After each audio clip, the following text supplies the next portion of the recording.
Hello everyone, this side Harish and you are watching the Epic nursing.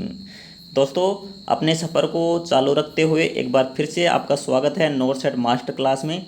कल अपने एक class complete की थी, उसमें एनक्लेक्स बेस्ड 10 क्वेश्चन अपने सोल्व करवाए थे और इन क्वेश्चन के साथ में काफ़ी रिलेटेड क्वेश्चन भी सोल्व हो जाते हैं। तो ये क्लास इसलिए बहुत ही इंपॉर्टेंट रहने वाली है नोट सेट 5 के लिए। तो वीडियो में एंड तक ज़रूर से बने रहिएगा, काफ़ी इंपॉर्टेंट क्वेश्चन रहने वाले हैं आज भी। और अगर चैनल को सब्सक्राइब नहीं किया है तो सब्सक्राइब कीजिए और बेल आइकन को प्रेस कर लीजिए ताकि लेटेस्ट नोटिफिकेशन आप तक पहुंचते रहें। तो चलिए बिना किसी देरी के शुरू कर लेते हैं आज का सेशन। अगर अपने दोस्तों के साथ शेयर नहीं किया तो क्लास को ज़रूर से शेयर कर दीजिएगा ताकि उनको भी बेनिफिट मिल सके। तो आज का फर्स्ट क्वेश्चन देख लीजिए।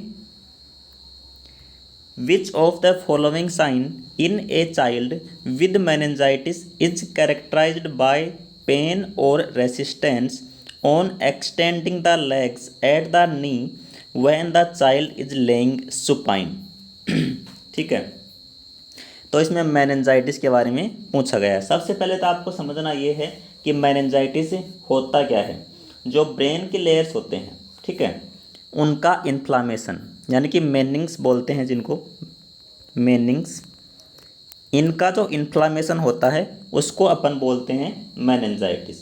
ठीक है, अब अपन नेक्स्ट बात करते हैं कि ऐसा कौन सा साइन है। देखिए, साइन दिया गया है कि पेन हो रहा है और रेसिस्टेंस है, यानी कि वो खड़ा नहीं हो पा रहा है, जैसे एक्सटेंड कर रहा है लेग्स को तो उससे खड़ा नहीं हो पा रहा है या फिर लेग सीधी नहीं हो रही है, ठीक है, घुटने से। ठीक है, तो ये चाइल्ड जो है वो सुपाइन पोजीशन में लेटा हुआ है इस प्रकार से, और वो इस प्रकार से एक्सटेंड करना चाह रहा है लेग्स को, तो वो लेग एक्सटेंड नहीं हो रही है। तो ये कौन सी कंडीशन का साइन है आपको बताना है।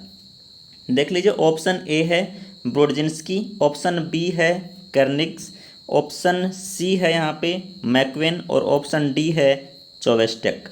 ठीक है, तो ये 4 ऑप्शन आपके सामने हैं, तो आपको करेक्ट आंसर बताना है। और एक बात याद रखिएगा, जैसे मैं 10 क्वेश्चन करवाता हूँ तो आप लास्ट में कमेंट सेक्शन में ये भी बताया करो कि आपको उनमें से कितनों के सही आंसर आ रहे थे, ताकि आपकी तैयारी की भी जांच हो सके। ठीक है, लास्ट में अपना स्कोर कमेंट बॉक्स में ज़रूर ड्रॉप कर दिया करो। तो बताना है इसका आंसर क्या होने वाला है। तो यहाँ पे होने वाला है कर्निग्स साइन। ठीक है, कर्निग्स साइन। अब मैं बताता हूँ इसके बारे में। देखिए, जो कर्निग्स साइन क्या होता है, जैसे कोई पेशेंट है और अपन फ्लैक्स करते हैं 90 डिग्री पे, 90 डिग्री पे, जैसे सुपाइन पोजीशन में कोई लेटा हुआ है और नी से लेके अपन 90 डिग्री पे उसको फ्लैक्स करते हैं, तो उस कंडीशन में क्या होता है, वहाँ पे पेन होता है, पेन होता है, और उसकी वजह से वो लेग जो है वो एक्सटेंड नहीं हो पाता है, जैसा कि ये चाइल्ड की कंडीशन यहाँ पे दी गई है। तो कर्निक साइन आपको समझ में आ गया होगा कि लेग से जो फ्लेक्शन होता है 90 डिग्री का वो नहीं हो पाता है। अब अपन बात करते हैं कि कर्निक तो अपने समझ में आ गया, ब्रुडजिन्स्की में क्या होता है। तो बताइए ब्रुडजिन्स्की में क्या होगा। इसमें क्या है, नेक का फ्लेक्शन नहीं होता है। ठीक है, नेक और हिप्स का जो फ्लेक्शन देखा जाता है, जैसे गर्दन हो गई और यहाँ पे लेग हो गई, तो दोनों का फ्लेक्शन नहीं हो पाता, यानी कि पास में नहीं आ पाते हैं। इसके बाद में एक साइन आ जाता है यहाँ पे कि मैक्वीन साइन। ये तो आपको हाइड्रोसिपेलस में देखा होगा, किसमें, हाइड्रोसिपेलस में, और चोवेस्टिक कैल्शियम की कमी के कारण होता है। तो इस क्वेश्चन का राइट ऑप्शन कर्निक्स साइन होता है। नेक्स्ट क्वेश्चन है, all of the following measures are use to decrease brain oedema except. किसी को ब्रेन में एडिमा हो रखा है, ठीक है, मान लीजिए कोई इन्फ्लामेशन की वजह से एडिमा हो रखा है, तो कौन से मेजर्स हैं वो डिक्रीज करेंगे ब्रेन एडिमा को, एक को छोड़ के, एक्सेप्ट यहाँ पे लिखा हुआ है। फर्स्ट ऑप्शन क्या है, हाइड्रोकोर्टिसोन दे देंगे, सेकंड है हाइपरवेंटिलेशन, थर्ड है डेक्स्ट्रोज इन्फ्यूज़न और फोर्थ है मैनिटोल इन्फ्यूज़न। तो आपको बताना है कि इनमें से एक कौन सा है जो डिक्रीज नहीं करेगा ब्रेन एडिमा को। ठीक है, तो यहाँ पे आपको दिख रहा होगा डेक्स्ट्रोज इन्फ्यूज़न इसका राइट आंसर है। क्या है, डेक्स्ट्रोज इन्फ्यूज़न। ठीक है, अब देखिए ब्रेन की जो लेयर होती हैं उसमें एक इंट्रावेस्कुलर स्पेस होता है, ठीक है, वो किस पे काम करता है, ओस्मोटिक ग्रेडियंट्स पे, ठीक है, उनके अंदर जो है मूवमेंट होता है किसका, वाटर का, ठीक है। तो जो ओस्मोटिक ग्रेडियंट्स हैं, अब मैनिटोल क्या करता है, हाइपर क्रिस्टलोइड सॉल्यूशन है, ठीक है। तो मैनिटोल जो है हाइपर क्रिस्टलोइड सॉल्यूशन है, तो ये आईसीपी को क्या करता है, कम करता है, ठीक है। आईसीपी को कम करेगा तो ब्रेन का जो इन्फ्लामेशन एडिमा हो रहा है वो कम हो जाएगा, ठीक है। और जो डेक्सट्रोज की अपन बात कर रहे थे, डेक्सट्रोज क्या है, हाइपर ओस्मोलार है, क्या है, हाइपर ओस्मोलार, हाइपर ओस्मोलार है, ठीक है। तो ये क्या करेगा, ये एडिमा को बढ़ाएगा, ठीक है। तो इसी प्रकार से सोडियम भी बढ़ाएगा और ये आईसीपी को भी इंक्रीज करेगा। तो इस वजह से डेक्सट्रोज इसमें इतना ज़्यादा यूज में नहीं लिया जाता है, मतलब बिल्कुल भी नहीं लिया जाता, क्योंकि एडिमा को बढ़ाएगा डेक्सट्रोज 5% स्पेशली, ठीक है, डेक्सट्रोज 5%। तो ये सोडियम लेवल बढ़ाएगा, एडिमा को बढ़ाएगा और आईसीपी यानी कि इंट्राक्रैनियल प्रेशर को भी बढ़ा देता है, तो इस वजह से इसको काम में नहीं लेंगे। नेक्स्ट क्वेश्चन देखिए आप, the following nerves supply to the muscles of the forearm except, forearm की यहाँ पे बात की गई है कि कौन कौन सी नर्व जो हैं वो सप्लाई करती हैं मसल्स को, किसकी मसल्स, फोर आर्म की मसल, एक को छोड़ के, एक्सेप्ट इसमें भी दिया गया है, ठीक है। तो देखिए रेडियल, मीडियन और अल्नार, ठीक है, ये तीनों आपने सुन रखा होगा कि ये तीनों जो हैं वो फोर आर्म को सप्लाई करती हैं, और जो मस्कुलोक्यूटेनियस नर्व है ये फोर आर्म को सप्लाई नहीं करती है, ठीक है। तो अपर आर्म के लिए होती है कौन सी, मस्कुलोक्यूटेनियस नर्व, जो मेजर सप्लाई करती है वो होती है अपर आर्म के लिए, upper arm, not four arm. तो मस्कुलोक्यूटेनियस किसको सप्लाई करती है, अपर आर्म को, ठीक है। और ये जो मस्कुलोक्यूटेनियस नर्व है वो जैसे एंटीरियर कंपार्टमेंट होते हैं मसल के, वहाँ से निकलती है, जैसे ब्रेकियलिस हो गया, बाइसेप ब्रेकाई हो गया, को आर्क ब्रेकियलिस हो गए, ठीक है। तो वहाँ से ये अपर आर्म को जाती है और वहाँ से लेटरल क्यूटेनियस नर्व के जरिए फोर्म आर्म तक ये इनर्वेट होती है, ठीक है। तो इस प्रकार से रेडियल, मीडियन और अल्नार तो किसको, फोर आर्म को, और मस्कुलोक्यूटेनियस अपर आर्म को सप्लाई करती हैं। नेक्स्ट अपन बात करने वाले हैं the plexus that supply nerves to the skin and muscles of the upper limbs and some of the chest muscle. देखिए वो कौन से प्लेक्सस हैं जो मसल, एक तो अपर लिम्स की मसल को और एक चेस्ट मसल को सप्लाई करते हैं, ठीक है। तो आपको बताना है, ऑप्शन है cervical plexus, brachial plexus, lumbar plexus या फिर सैक्रल प्लेक्सस। तो बताइए देखिए करेक्ट ऑप्शन हो जाएगा ब्रैकियल प्लेक्सस। क्या हो जाएगा, ब्रैकियल। जो ब्रैकियल प्लेक्सस है वो ही अपर लिम्स की मसल को और चेस्ट मसल को सप्लाई करते हैं, ठीक है। और जो सर्वाइकल प्लेक्सस होते हैं वो एक तो बैक साइड को, ठीक है, और एक हेड साइड को, एक तो हेड और एक बैक, ये तो सर्वाइकल सप्लाई करते हैं। इसके बाद में लंबर प्लेक्सस की अपन बात करते हैं तो वेस्कुलर जो स्फेनस हाइटस होता है वहाँ पे सप्लाई करते हैं, या फिर जो स्किन होती है कहाँ पे, इंग्विनल लिगामेंट, इंग्विनल लिगामेंट वहाँ पे सप्लाई करते हैं लंबर प्लेक्सस, यानी निचला पार्ट जो होता है। और सैक्रल प्लेक्सस की बात करें तो ये सैक्रल प्लेक्सस पेल्विस और लोअर लिम्ब को, पेल्विस और लोअर लिम्ब, ठीक है। तो यहाँ पे राइट आंसर इसका हो जाएगा ब्रैकियल प्लेक्सस, ठीक है। नेक्स्ट क्वेश्चन,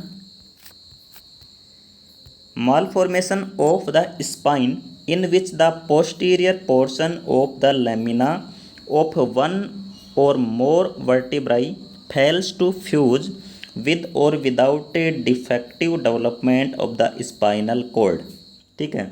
जो वर्टिब्राई होती हैं मान लीजिए वो फ्यूज नहीं होती हैं, यानी कि जुड़ नहीं पाती हैं, फेल हो जाती हैं, अगर कोई डेवलपमेंट डिले भी नहीं है, कोई डिफेक्टिव डेवलपमेंट भी नहीं है, उसके बावजूद भी वो जॉइंट फ्यूज नहीं हो पाती हैं, तो इस कंडीशन को अपन क्या बोलते हैं, ठीक है।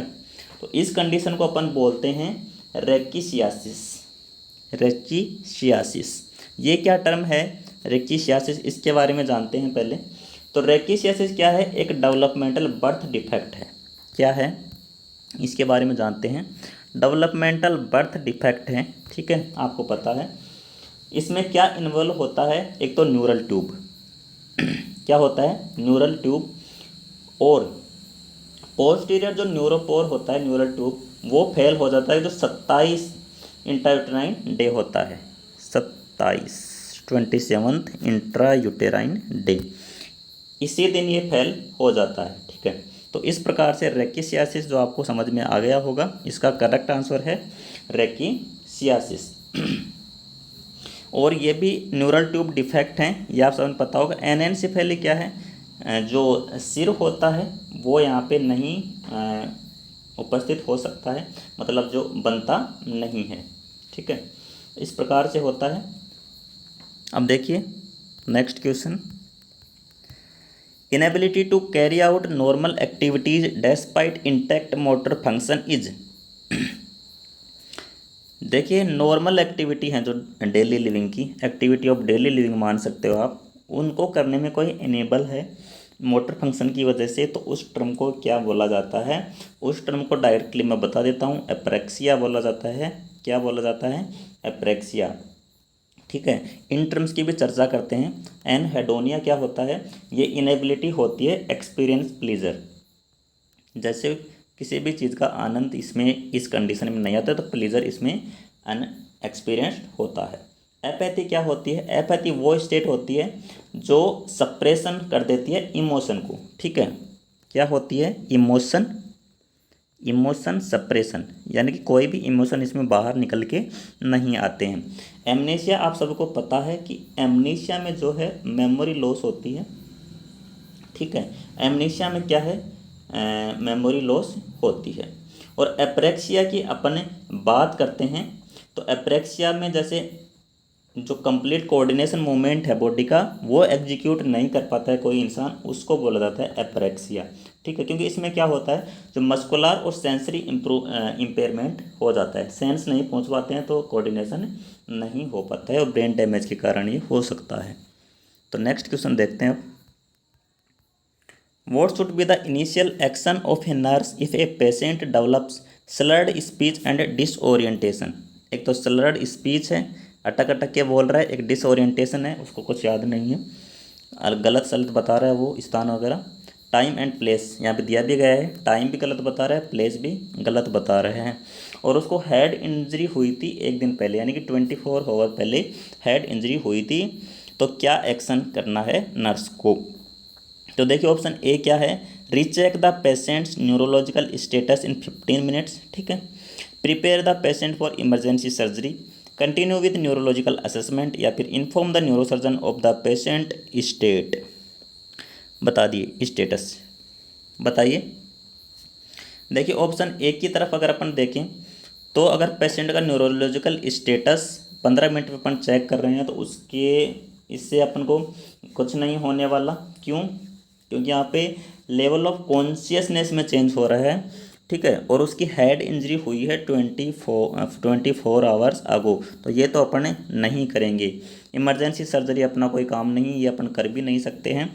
और कंटिन्यू विद न्यूरोलॉजिकल असेसमेंट, ये तो मैंने बता दिया करना ही नहीं, तो अपन क्या करेंगे? इन्फॉर्म करेंगे डायरेक्टली न्यूरोसर्जन को पेशेंट के स्टेटस के बारे में, क्योंकि जो लेवल ऑफ कॉन्शियसनेस है ना, वो क्या है? कंसर्न है, एक इमरजेंसी सिचुएशन हो सकती है, तो सबसे पहले अपन को न्यूरोसर्जन को इन्फॉर्म करना है। ऑप्शन डी बिल्कुल करेक्ट है। इस प्रकार के क्वेश्चन कई बार पूछे जाएंगे अब, अप्लाइड क्वेश्चन जो होते हैं। नेक्स्ट क्वेश्चन देखिए आप, what should the nurse do first when a male client is having a tonic clonic seizure? देखिए काफ़ी अच्छा क्वेश्चन है ये भी, कि किसी क्लाइंट को टोनिक क्लोनिक सीजर्स आ रहे हैं, तो नर्स को सबसे पहले क्या करना है? यहाँ पे अब मेल पेशेंट तो इन्होंने कंफ्यूज करने के दिया है बेसिकली, यहाँ पे कोई दिक्कत नहीं है, मेल हो फीमेल हो, आपको ये बताना है कि टोनिक क्लोनिक सीजर्स में नर्स का रोल क्या रहता है। सबसे पहले फर्स्ट ऑप्शन है यहाँ पे, restrain the client arms and legs. Second है elevate the head of the bed. Third है place a tongue blade in the client mouth. और fourth the take measures to prevent injury. तो देखिए आपने सबने पढ़ रखा है कि रिस्ट्रेन तो किसी भी कंडीशन में नहीं करना है पेशेंट को, ठीक है। बेड के हेड को एलिवेट करने से यहाँ पे कुछ होने वाला है नहीं basically. And place a tongue blade in the clients mouth, तो ये भी आजकल बंद कर दिया। पहले काफ़ी लोग इसको मानते थे लेकिन आजकल ये सब नहीं करते हैं। तो एक ही ऑप्शन बनता है take measures to prevent injury, ठीक है। तो उसको सबसे पहले तो भैया इंजुरी से बचाना है अपने को, किसी प्रकार की उसको चोट ना पहुँचे, सेफ प्लेस पे उसको शिफ्ट कर देना है। उसके आसपास कोई ऐसी चीज़ें नहीं रखनी है जिससे वो खुद को इंजुरी पहुँचा सके, ठीक है। तो tonic clonic scissor most appropriate nursing intervention यही रह सकता है कि प्रिवेंट इंजरी, ठीक है। नेक्स्ट क्वेश्चन, कोई सा भी सीजर हो सबसे पहला अपना एक्शन यही रहने वाला है कि प्रिवेंट करना है किससे, इंजरी से। नेक्स्ट है अपना क्वेश्चन देखिए, a person present in emergency on examination he is found to open eyes only on painful stimuli, he says inappropriate words and moves his limbs on commands, his Glasgow comma score is। काफ़ी applied question है। GCS कई बार तो ऐसे पूछते हैं कि total score जैसे 15 होता है, मिनिमम 9 कितना होता है, ठीक है। उस कंडीशन में सीवियर जो है वो हो सकता है, लेकिन यहाँ पे डायरेक्टली अप्लाइड क्वेश्चन पूछा गया, एक पेशेंट की यहाँ पे कंडीशन दी गई है, उसके बारे में आपको बताना है। तो आप तो ये याद होना चाहिए आपको कि इमरजेंसी में कोई पेशेंट है, एक तो आईज को ओपन कर रहा है वो पेनफुल स्टिमुलाई, आई ओपन कब, पेनफुल स्टिमुलाई, पेनफुल, ठीक है। एक तो इसके पॉइंट आपको याद रखने हैं। और इनअप्रोप्रिएट वर्ड बोल रहा है वो, इनअप्रोप्रिएट वर्ड बोल रहा है, इनअप्रोप्रिएट वर्ड, ठीक है। और तीसरी कंडीशन क्या है, move his limbs on commands, जब आप कह रहे हैं तो लिम्ब मूव कर रहा है, लिम्ब मूव हाथ पैर हिला रहा है कमांड पर, ठीक है। तो अब इनके पॉइंट देख लीजिए आप, अगर कोई पेनफुल स्टिमुलाई दे रहे हैं तो कितना पॉइंट रहता है, 2 पॉइंट होते हैं, ठीक है। इनअप्रोप्रिएट वर्ड्स बोल रहा है 3 पॉइंट होते हैं, और अगर कमांड के प्रति मोटर रेस्पॉन्स दे रहा है तो 6 पॉइंट होते हैं। ये कंडीशन है पेशेंट की, तो इनको टोटल कर लेंगे, ये यहाँ पे 11 पॉइंट निकल के सामने आ जाते हैं। तो ऑप्शन में देखिए ऑप्शन ए बिल्कुल इसका करेक्ट आंसर है, 11 इसका बिल्कुल करेक्ट आंसर है। अगर आपको समझना है ग्लासगो कोमा स्कोर को कि किस प्रकार के इसमें क्वेश्चन आते हैं, तो मैंने पहले चैनल पर अपलोड कर चुका हूँ, ग्लासगो कोमा स्कोर से रिलेटेड एक महत्वपूर्ण क्लास, उसको आप जाके देख सकते हो। तो सर्च कीजिएगा जीसीएस द एपिक नर्सिंग, तो आपके सामने वीडियो निकल के आ जाएगा। नेक्स्ट क्वेश्चन देखिए, नेक्स्ट क्वेश्चन और ये अपना लास्ट क्वेश्चन रहने वाला है। जाते समय कमेंट बॉक्स में ये ज़रूर बताइएगा कि आपके 10 में से कितने क्वेश्चन सही हुए, ठीक है। देख लीजिए ये क्वेश्चन क्या है, uncoordinated movement of the extremities in a patient with A traumatic brain injury, ठीक है। किसी पेशेंट को ब्रेन इंजरी हुई, ठीक है, किसी चोट की वजह से ब्रेन इंजरी हो गई, और उसके जो हाथ पैरों के मूवमेंट हैं वो अनकोऑर्डिनेटेड हैं, यानी कि सही नहीं हो रही हैं, तो उसको अपन क्या बोलेंगे, तो सीधा सा ऑप्शन है, उसको बोलेंगे अटेक्सिया। अटेक्सिया में क्या होता है, विदाउट कोऑर्डिनेशन। देखिए इसका मीनिंग ही क्या है अटेक्सिया का, विदाउट कोऑर्डिनेशन, विदाउट कोऑर्डिनेशन, ठीक है। तो अटेक्सिया में जो होता है वो किसके लिए यूज होता है, इनकोऑर्डिनेशन, ठीक है।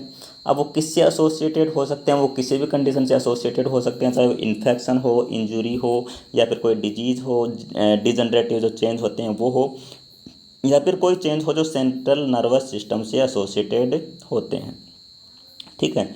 तो इसमें होता क्या है कि जो नर्वस सिस्टम के पार्ट हैं वो कंट्रोल मूवमेंट और बैलेंस वो अफेक्ट हो जाता है सीएनएस का, ठीक है। और उसमें जो है fingers, hand, arms, legs, body, speech और आई मूवमेंट्स ये सब सीएनएस संभालता है। तो अगर सीएनएस का कोऑर्डिनेशन ख़राब होगा तो अटेक्सिया होना पॉसिबल है। तो ये थी अटेक्सिया की बात, ठीक है। तो यहाँ पे 10 क्वेश्चन कंप्लीट होते हैं, और जाते जाते कमेंट सेक्शन में ज़रूर से बताइएगा कि आपके 10 में से कितने सही हो रहे हैं, और लगातार वीडियो चलते रहेंगे द एपिक नर्सिंग पे, बने रहिएगा। और पहले भी काफ़ी सेशन करा चुका हूँ, उनको भी देखते रहिएगा। तो और ये सेशन कैसा लग रहा है आप ये भी एक बार ज़रूर से कमेंट सेक्शन में बता दीजिएगा, क्योंकि ऐसे ही सेशन फिर और भी ज़्यादा संख्या में लेके आएंगे, क्योंकि नॉर्थ सेट एग्ज़ाम अब पास में ही है, तो लगातार 2 से 3 सेशन करने की कोशिश करेंगे, ठीक है। चाहे वो मोस भी हो, सॉन्डर्स हो, एनक्लक्स हो, कोई सी भी गाइड हो, उनके जो टॉप क्वेश्चंस हैं, प्रीवियस एग्जाम्स क्वेश्चंस हैं, उनको कलेक्शन करने की कोशिश करेंगे। तो आज के लिए फ़िलहाल इतना ही। बने रहिएगा द एपिक नर्सिंग के साथ। Thank you so much. जय हिंद, जय भारत।